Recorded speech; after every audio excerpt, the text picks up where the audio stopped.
સચિન વિસ્તારમાં ફરી એકવાર લુખ્ખા તત્વોનો આતંક જોવા મળ્યો છે. સચિન વિસ્તારમાં આવેલ ડિલક્સ સોડા શોપ પર એક લુખ્ખા તત્વે દિવસ દાડે આતંક મચાવ્યો હતો.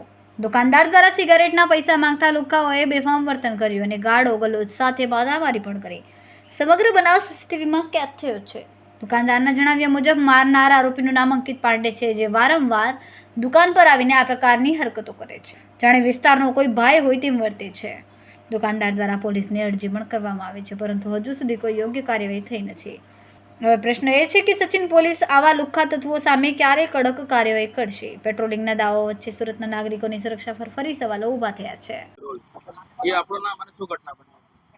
મારું નામ અનિલ યોગાનંદી.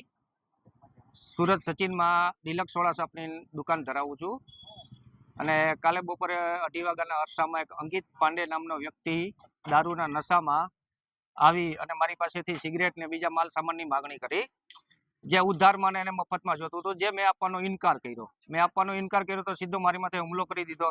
મારી કાનની બૂટ ફાડી નાખી છે, માથાના ભાગે વાગેલું છે, ગળાના ભાગે મૂંઢમાર વાગેલો છે. પછી મેં સીધો 100 નંબર ડાયલ કરી અને પોલીસને બોલાવેલી. પોલીસ આવી. એ સમય દરમિયાન અહીંયાથી ફરાર થઈ ગયેલો.